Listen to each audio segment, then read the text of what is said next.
Hi, we're Hoodratz205. We like cars and stuff. Yeah.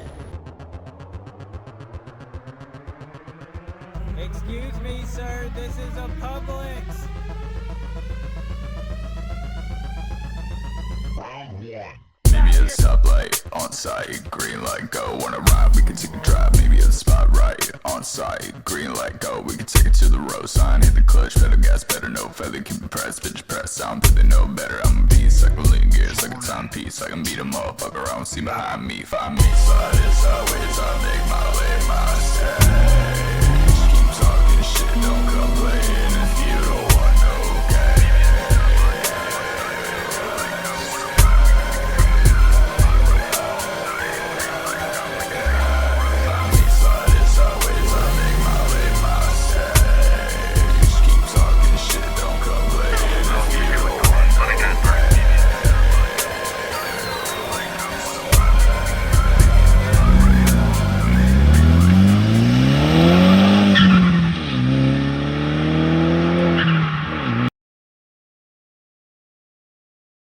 Alright guys, I'm going to give you a tour of our fleet of clap boxes. I guess first and foremost we have my daily. It's a 2001 Audi TT 225 Quattro. This one particularly has TT 360 turbo, quick ratio steering rack, Raceland coils. They ride so horribly. And a few other things, forged blow-off valve, or splitter more accurately, silicone intake pipes. The rest of everything else is pretty much stock. Horribly botched speaker wiring job on the inside. I put a single DIN touchscreen, just a cheap Amazon one in. But yeah, it topped the curb at some point in its life, so if you look underneath, it's not great, but it pulls. It's fun. I enjoy it. I bought it for $1,500, so you know, can't really complain too much about anything.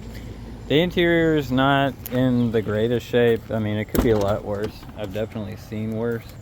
I'm gonna be doing a few little touches to it if I keep it long enough. I'm honestly not sure, given the fact that it's hopped the curb and the unibody is bent on the underneath. I'm kind of torn on what to do with it, but I really like the car. I definitely need to replace the coils, and then the quick ratio rack is nice, but the power steering system has a leak from almost every seal in said rack, so I need to reseal it, and I don't really want to buy a whole second aftermarket quick ratio rack. I'd rather just find the seals and replace them. At some point I want to do a factory wideband conversion, swap it to a BEA ECU. Right now it's running the factory AMU ECU.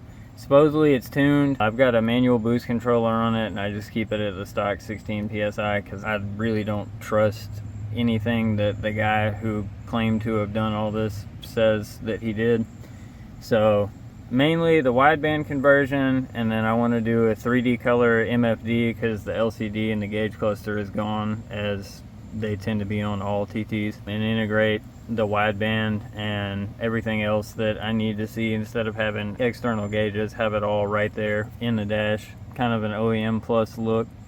Same thing with the radio. That's why I went with the single DIN touchscreen. I wanted something modern because the interior does feel kind of timeless to me, so I wanted to be able to close this and, you know, not have an old school, just like Boss, or, you know, just your run-of-the-mill single DIN head unit in here.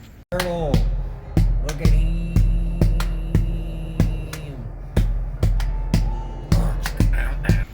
Next up, we have the two horribly neglected Japanese cars. This is Misty's Z32. It's a 96. It's an NA manual. It was originally a green on tan car. The previous owners before us used it as kind of a street drift car, and they pulled the tan interior out and they painted the carpet black, and very horribly painted the carpet black, and tapped the rear end. And basically this entire corner is kinked, like the frame rail past the rear subframe is kinked. So we would have to do pretty extensive body work to make this car clean again. So we've gutted it Misty has a daily, so this is her project, seat time, you know, just kind of have fun car. Right now it's in the stage of just barely functional, but our plan is to gut the dash some more, like cut off some of the excess plastic bracketry, you know, throw an aftermarket wheel in here, throw some aftermarket seats in, a cage, harnesses, get her a helmet, Hans device, you know, the whole nine. Clean up the doors, tuck all this wiring, figure out a clever way to tuck it to where the window regulators won't, you know, try and attack it. But basically just have it be a simple seat time car for her to learn, you know, how to properly drive a rear wheel drive car. Right now it's still got the stock VG30DE in it, but we have a K24Z2 that we are waiting to build. This is what I was talking about with this quarter. As you can see, it's all nice, flat, uniform on this side. I don't know if you can really tell, but that lift's probably a good, I don't know, 3.5, 4 inches over where it's supposed to be.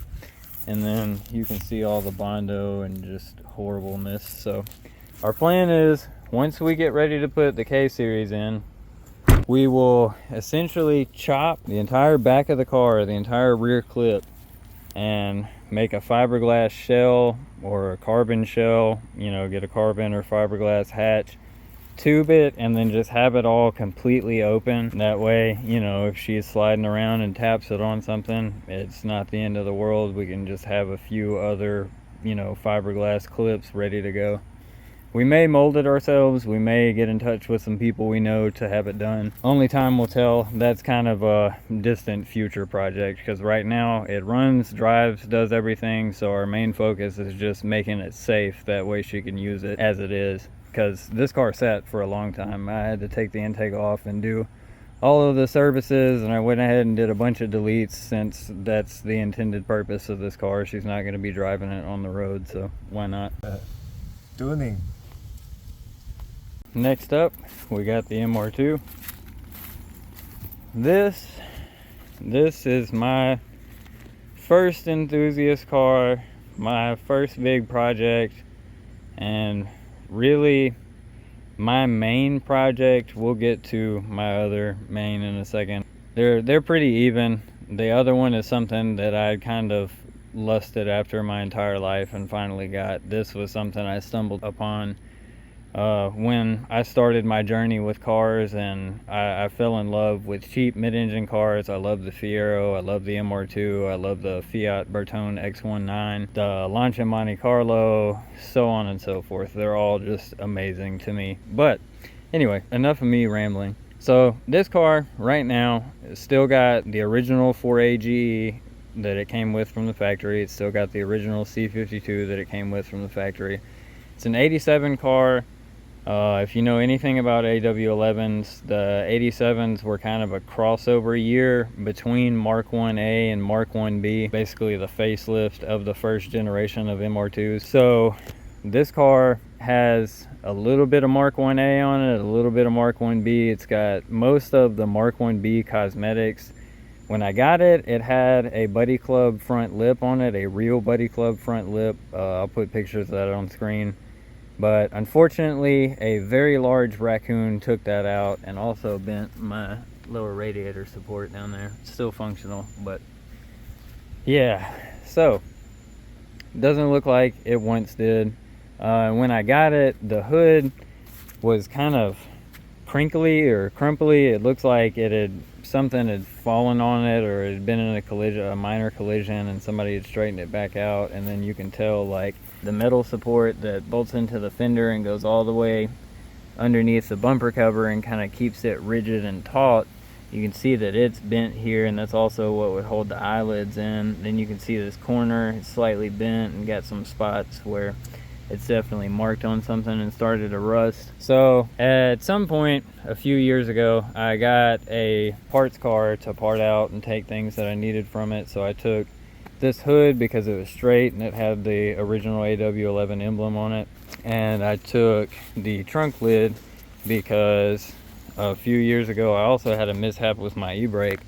Luckily, it only messed up my muffler or my custom exhaust setup left a mark on the bumper right there where a tree caught it, and then it destroyed my factory white spoiler that was on my white trunk lid. So, you know, once that happened, like I said, I already had the kind of crinkly hood on here. My white lip, the buddy clip lip, had gotten destroyed. Once all that happened, that was kind of the final straw. I had that parts car sitting here with this spoiler and that hood on it, and I was like, you know what, I might as well put these things on it.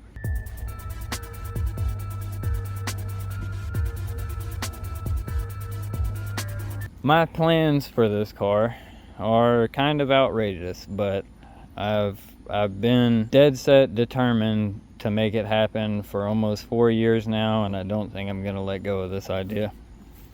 So my plan is to build a high downforce, just fun car. It's not particularly going to be great at any one thing, and it's also going to be a little bit stancy, a little bit, you know, more show than go, but it's the car I want to build. It's this is the car that's the ultimate just make me happy, as far as just no holds barred. I'm not trying to fit into a category or, you know, fit into a box. I'm just simply doing what I think looks good, makes sense, makes the car drive the way I want it to. That's it.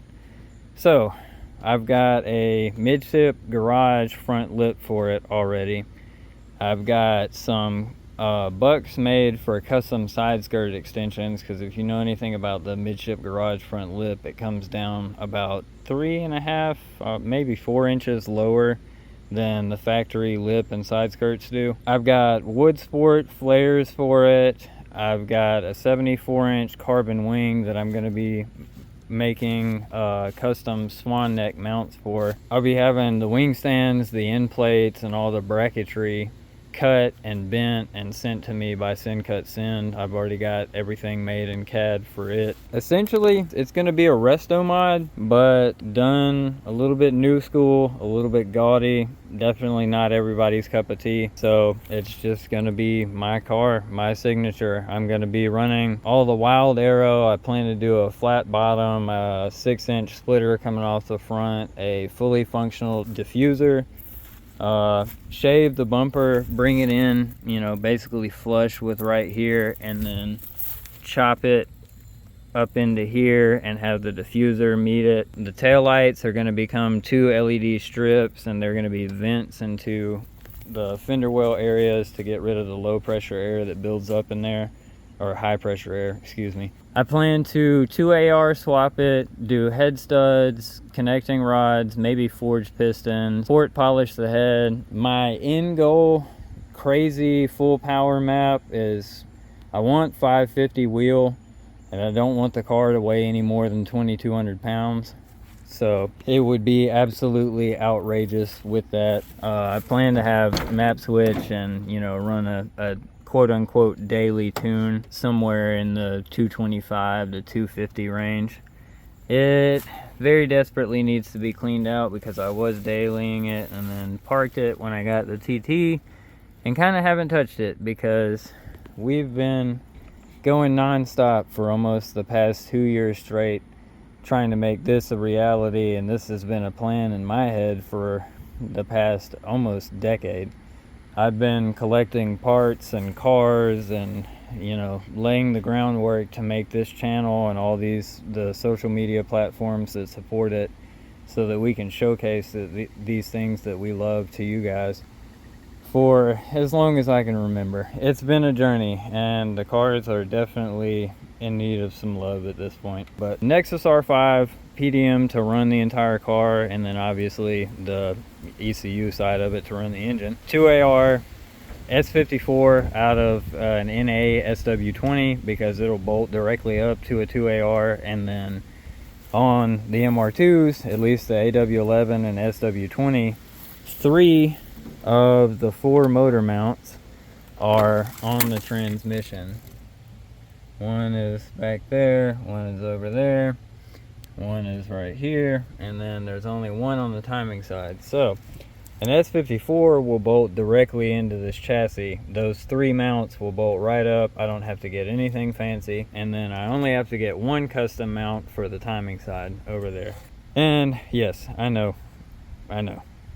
Believe it or not, this car does crank up and run when you put a battery in it. I swear to God. I'll put a clip if I have to prove it.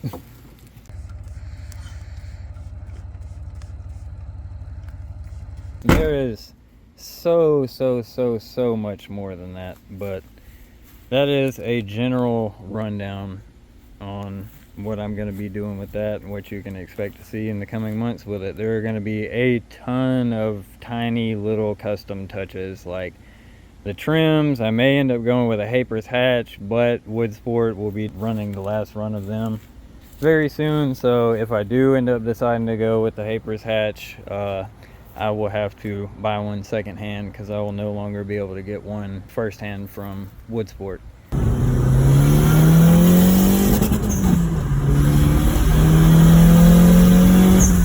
These look like they haven't been touched in 20 years, but funnily enough, they actually just got parked here about 5 months ago.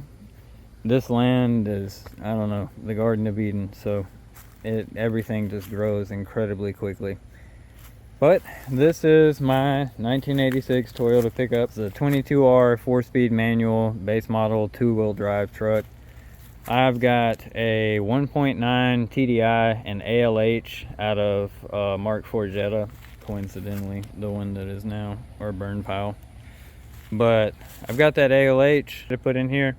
Gonna do a hood stack, not gonna run fenders, grills, bed, anything like that. Just gonna run a roll bar, some whip lights on the tail, LEDs in the front that have the turn signals and everything built in, and that'll be that. Just a fun little drift truck. Weld the diff, put disc brakes on the rear, and do a dual caliper setup, and pretty much just call it a day. I'm gonna do a super basic body harness to make everything run, you know, wire in all the lights, all that stuff. This truck probably will not even have a key, but the switches to start it will be hidden and only I will know where they're at. So good luck. You know, sometimes people ask me, they say, Farmer Jeff, why is there war? And I tell them, I don't know.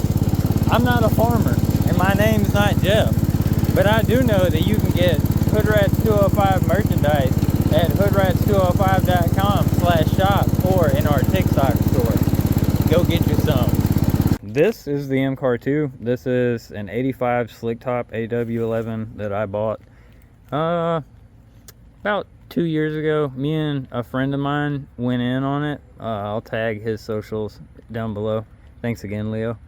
But we went in on it, parted it out. I kept a lot of stuff that I needed for the interior of my car. We bought it from maybe 5 minutes down the road. When it popped up for $800, I was like, yep, I will take that. Our current plan with it is when I swap the 2AR into the white AW11, my main car, we want to take my stock 4AGE because I've got a ton of goodies on it. I've got TRD headers, I've got short ram intake, I've got Mega Squirt plug and play on it, I've got pretty much every bolt-on thing that you can do to a 4AGE and an AW11, so I don't want to just let that motor sit. So our plan was put it in here, kind of same deal as the truck, run it exactly like this, may even lift it a little bit so we can take it off-road. I think that would be fun. Throw a fuel cell in the front. I want to put the radiator in the rear window right here. Toss my 4A in it, cut the trunk off, maybe stiffen the rear of the chassis a little bit. That's that. Throw some seats in it and just have fun with a little AW11 yard cart.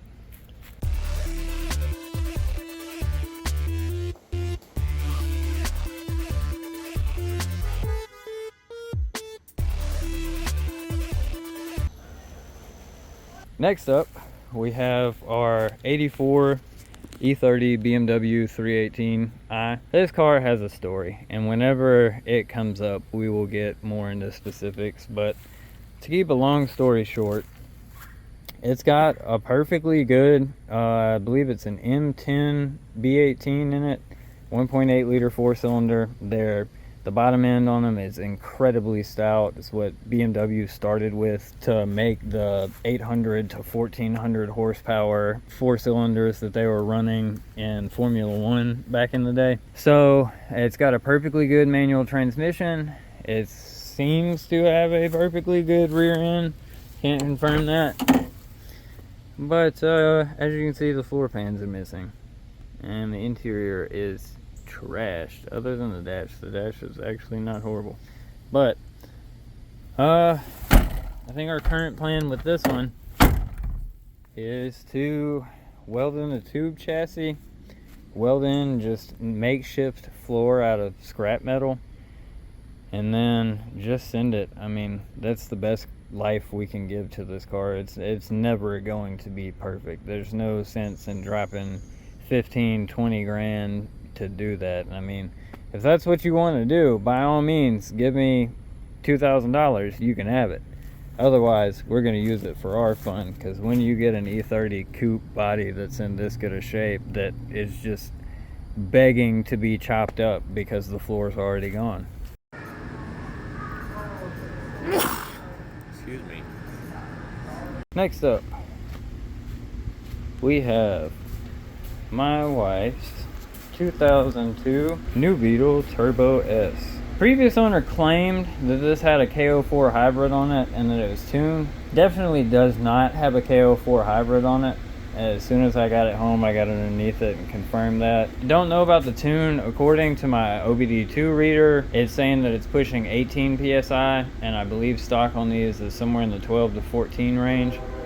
So maybe, but I don't know. Until I get a true analog boost gauge on here, I won't know for sure. I don't necessarily trust the software because I've had it give me false readings in the past. We don't really plan to do too terribly much to this car. Maybe coils or bags and wheels at some point. And then we are currently in the process of trying to find her pretty much an entire new interior, because there are many things wrong with this one. Now, this car was originally red, and then it was painted white, and then it was painted red again. You can see peeling red, revealing white everywhere, and then also white on top of the red. It doesn't make a whole lot of sense. As far as we know, this car was never in any major collisions, and it doesn't appear to me that it has been, but you never really know with cheap cars, but that's part of the fun. If you guys don't know much about the new Beetle Turbo S, this came with a 1.8T and a 6-speed manual, just like my TT. It's not all-wheel drive, it's front-wheel drive, but you still got, I think it's an AWP is the variant. Somebody please correct me if I'm wrong in the comments. You got the 1.8T, you got 6-speed, and I mean, it is a super fun car. Everybody that rides in this car, when you hit boost and you hit full boost, it's just giggles, because a new Beetle has no business being this fun, this peppy, this fast. It's not even fast by modern standards, but you know what I mean. It's just fun. It's a nice daily. It's good on gas. It gets 35 mpg at the moment with what we've got done to it. So, yeah.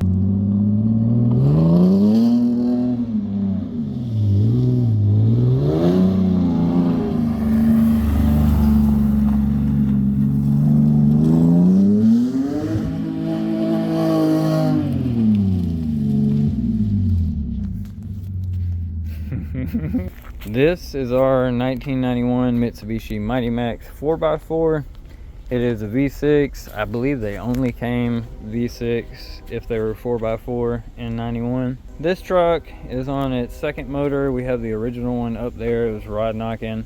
These came with a 6G72 or a 74. I will clarify in post, but our plan is to take the twin turbo variant out of a 3000 GT VR4 or a Dodge Stealth RT and put it in here, slap the turbo heads on it, the dual overhead cam heads. We haven't quite figured out what we're going to do as far as engine management yet, because we'd like a rather cost-effective solution, but the turbo block, turbo heads, and then Eaton M90 supercharger on it. beef up the clutch. The transmission should be able to hold it. We know the rear end will be able to hold the power, but this is our utility truck that is owned by Hoodratz, so we're gonna beef it up a little bit, make it able to do what we want it to do. Throw a row bar in the bed, some KC lights on it, a tube front bumper to match the tube bumper that's on the rear, probably some 32s, something like that. Keep it fun, keep it cool. We've got the stock wheels for it, so we'd probably throw the 32s on those and then keep some road tires on these stock inky Toyota wheels. And that way, you know, if we need to go long distance, we can just swap wheels and keep the off-road tires in the bed. Bird in the tractor, cuh. Just birding.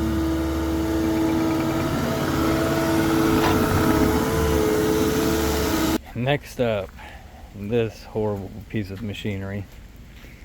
You guys are probably thinking, what the actual did you do to that BMW? Well, let me tell you. You're probably also thinking, why would you do that to a perfectly good BMW sedan, especially one that's manual?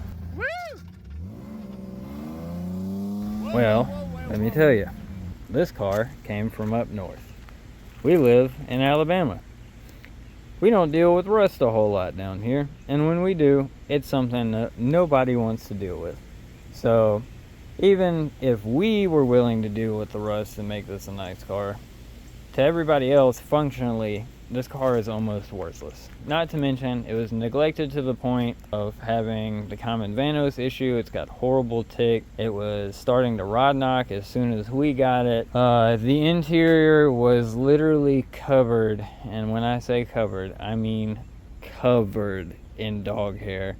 And a large portion of the interior was covered in cigarette butts. So we got it with the intention of welding the diff and using it as a simple seat time drift car, because the thing about drift cars is if you're really trying, if you're really pushing the boundaries, if you're really trying to get good and learn things, you're gonna mess up your car. So we decided to fully jump off the ledge of just not giving a shit about how this car looks.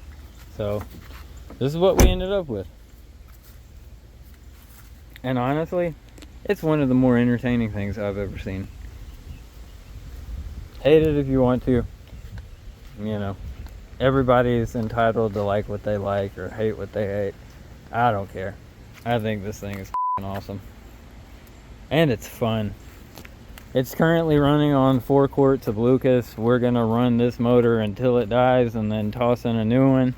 At which point, we will actually start to care about how it looks. But for right now, it's the learning platform. And that means it's going to get broken. It's going to roll. It's going to get slid down the hill back there. It's going to, who knows, you know, we're going to bust the windows out. Not on purpose or possibly on purpose. But the point is, things are going to happen. We can either care about it and constantly be fighting a losing battle of spending money on a car that's doing something that by definition means it's going to get messed up until you're a master, or we can just not care, get good with it, and then by the time we actually can, you know, hold the line and not hit things and stuff like that, then we'll get cars that we actually want to keep clean and make look good and actually be proper functional drift platforms that are worth investing thousands into. But for right now, this is the starter car. Car fire.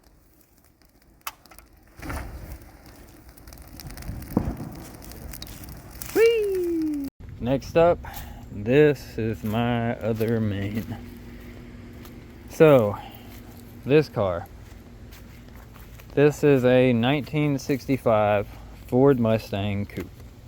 It's an inline 6 automatic. I think it came factory AC, but I'm not 100%. Other than that, it was pretty base spec. Well, the story that's been told to me anyway is my granddad, sometime in the 70s, won this car in a poker game and drove it around for a while, you know, ended up parking it up, not really touching it much.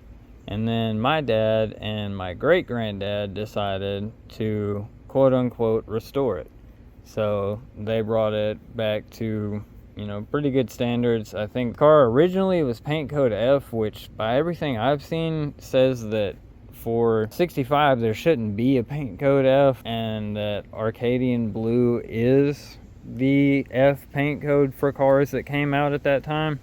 That's what's on the door tag, but underneath you can see down in the door, that's not just rust, that's actually red paint peeking out right there. There are a lot of panels on this car that have red underneath.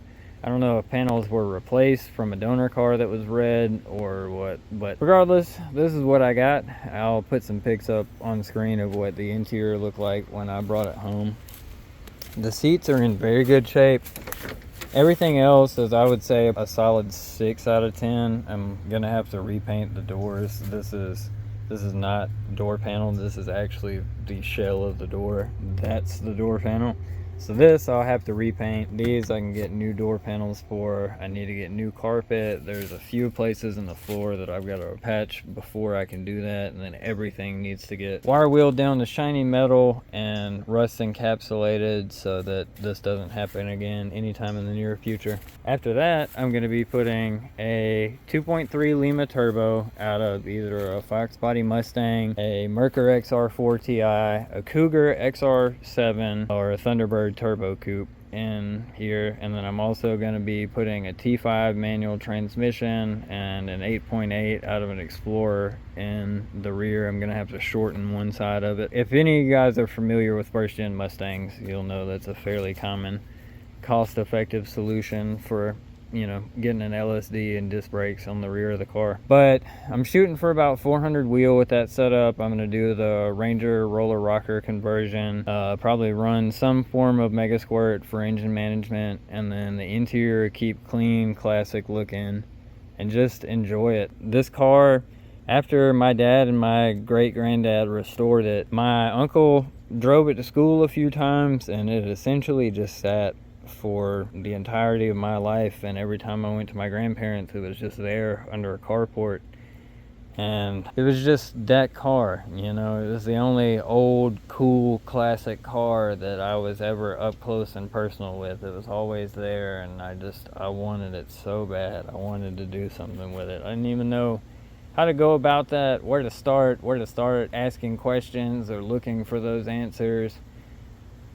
But I knew I wanted to do something with it, and they gave it to me not too long ago. So it will be my first main project. I've had the MR2 for much longer, but this car is very sentimental, so I'm going to be finishing it before I finish the MR2. And I'm going to be dailying it. I may get rid of the TT once it's finished, but we'll see how that goes. Out here doing Honda Gremlin with Bob. Hondas. Yeah. Jacob's back there somewhere. After that, we have our 1991 Honda Accord sedan, CB7 generation. If you're familiar, it's actually a CB3 because it's early, but if you're familiar with old Hondas, the bumper and the headlights are taken off right now. But we will be posting a video on this in the coming weeks.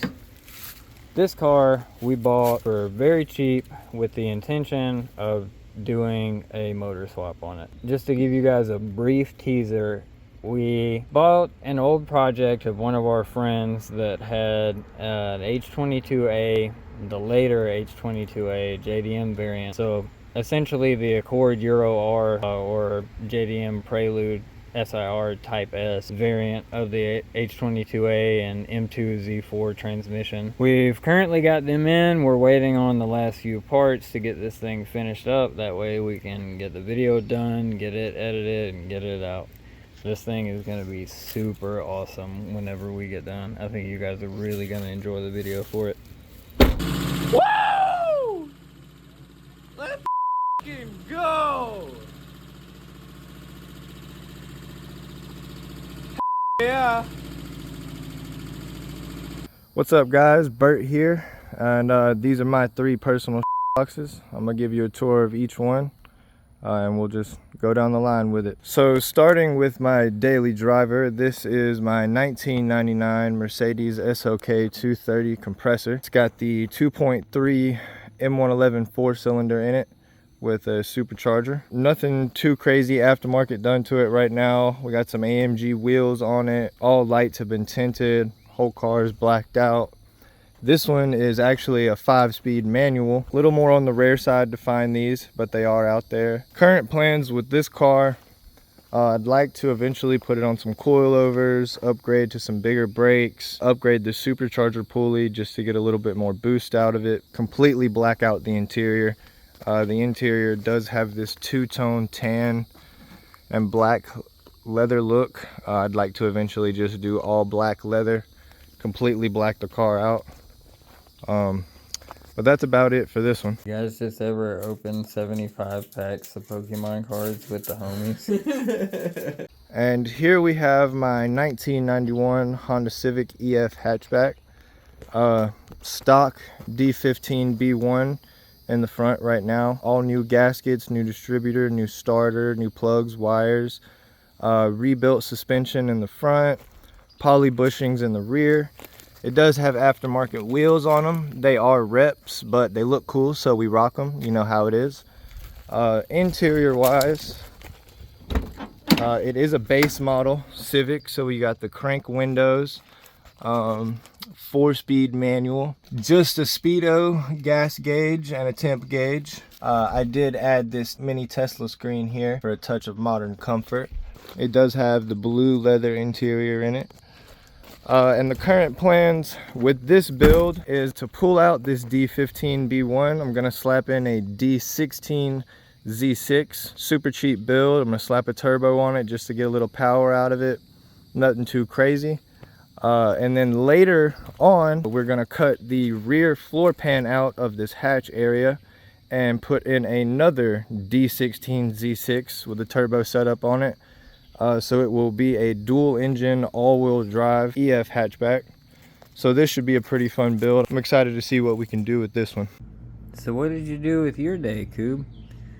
Well, I painted my lawnmower tires with rubber cement because I'm too cheap, too poor, and too stubborn to go get new ones. And this is my pride and joy, my 1991 Mitsubishi Eclipse GSX turbo all-wheel drive 5-speed manual from the factory. This one is completely built though, not stock at all. Under the hood it has the 4G63T, Wiseco pistons, Eagle H rods, an upgraded 2G MAF running ECM link, Mishimoto radiator, a 16G turbo from the Evo 3, and a bunch of other aftermarket goodies that I'm running. We have SSR wheels on the outside. It is currently on lowering springs. Coilovers will be coming soon for this one. Interior wise, front half is completely the same. It does have a block off plate right there. It's a switch panel for my fan. It does have the 90s guided automatic seat belts. The rear half is gutted and it does have a fuel cell, not a stock tank. Battery relocate to the back. Current plans with this is to get -AN fuel lines to upgrade the fuel lines and then upgrade the injectors. It currently is running 550cc injectors. I'm probably going to bump that up to about 850 to 1000. I'm also going to be upgrading the fuel pump and installing a surge tank. After that, I plan on redoing the full suspension, lower control arms, tie rods, sway bars, the full 9 yards with the suspension. And from that, I have plans to build a new head for it. I would like to get some Brian Crower 272 cams, upgraded valves, slap that on there, and try to turn the boost up and get a little bit more power out of this thing. But yeah, a lot of big plans for this car coming up in the near future. Trying to get a lot of what I said upgrade wise done to it by the end of this year. I'd like it to be a lot further along. I would also eventually like to wrap it, probably just wrap it black again. I'm excited to see where it goes. I'm excited to see how it turns out by the end of the year. I just gotta keep the grind going and get it done, you know. The Forbidden Mountain Dew. Lastly, these are our side projects. We have this lawnmower and this go-kart. I guess we'll start with the go-kart. what we want to do with it is we want to take a sport bike engine, most likely a 600cc, something like an R6, a CBR 600RR, a Gixxer 600, you know, any of your just standard run-of-the-mill Japanese sport bikes. Take the engine out of the frame, set it on the back here,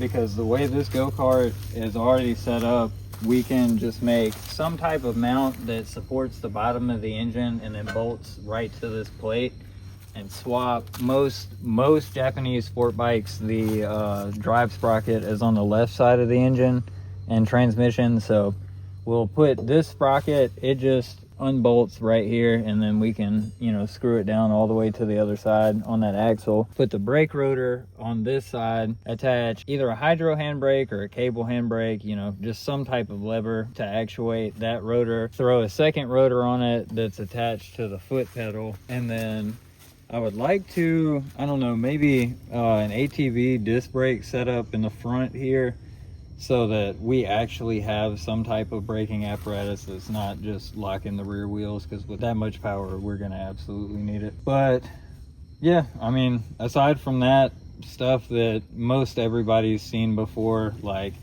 paddles to actuate the shifters on the steering wheel, and you know, just fun little things like that. We might do LED headlights and taillights on it because it'd be fun to drive it out here at night. But I don't know, we'll see how it goes.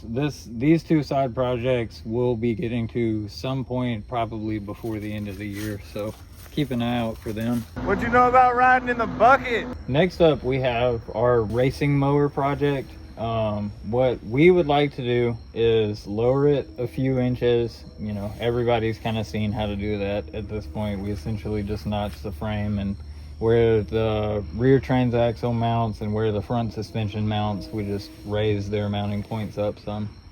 But what we want to do differently is take an 85 to 89 GL 1000 or 1100, or you know, just some type of Goldwing from that era, and take the engine and transmission and rear drive shaft and rear hub assembly and put it on this lawnmower.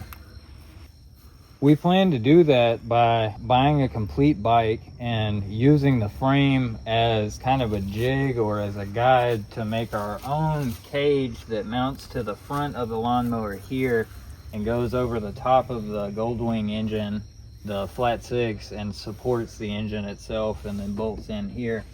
I'd like to get the cylinder heads as close back here as we can. We may even have to cut into this a little bit to get them to clear, but we'll have to see how that works out with still having enough foot room to be able to put your feet on the platforms and, you know, actuate the pedals and whatnot. I've looked at everything and gotten as many measurements as I can find from online, and I feel like it'll fit, and that the drive shaft length with the hub slash swing arm assembly that's on the Goldwing will be almost exactly the perfect length to chop the swing arm, rotate it 90 degrees, and then somehow attach the hub assembly to the pulley, the input shaft on the transaxle, so that we still have the final drive gearing from the Goldwing itself, and we don't have to figure that out, because as far as I know, the transaxle on this lawnmower is 1-to-1 gearing, and that probably wouldn't work out well. It'd be a lawnmower capable of going, I don't know, like 200 miles an hour, and we don't need that. We just want it to be fun in the yard. And then same thing with the go-kart, probably some sort of ATV disc brake setup on the front, but I don't know, we'll see how that goes. We'll probably use the deck height control as the handbrake, or maybe the shifter. I don't know, I kind of thought about using the blade engagement lever as the shifter as well. We'll have to get real creative with the pedal setup to, you know, be able to use the clutch and brakes and everything that we're going to need to be able to control on this, because we want full manual control. We don't want to use any kind of automatic transmission or any kind of rudimentary braking system. We want actual disc brakes, because these things are going to be fast. When we get them geared the way we want them to, they're still probably going to be capable of at least 50-60 miles an hour, and like the acceleration with that gearing is going to be ridiculous. So we need them to be safe. The go-kart we'll be building a cage onto. I don't know what we're gonna do about the lawnmower. I feel like it'll look ridiculous with a cage, but I mean, I guess it can look ridiculous as long as it keeps us alive. But yeah, that's the rundown of all of our projects. I really appreciate you guys sticking through to the end if you have. Alright guys, if you made it this far into the video, we just wanted to take a second to say thank you from the bottom of our hearts. This is just what we love to do, and it's what we'd be doing regardless of whether the cameras were on or, you know, whatever. This is what we're going to do, period. So if you've enjoyed what you've seen thus far and you want to help all these ideas and dreams come to fruition a little bit more quickly, take a second to check out our website, www.hoodratz205.com. We have merchandise at www.hoodratz205.com/shop. We also have some affiliate links for products that we enjoy, we use, we think are worth the money that you'll spend on them at www.hoodratz205.com/affiliates. Thank you guys again. That was the one.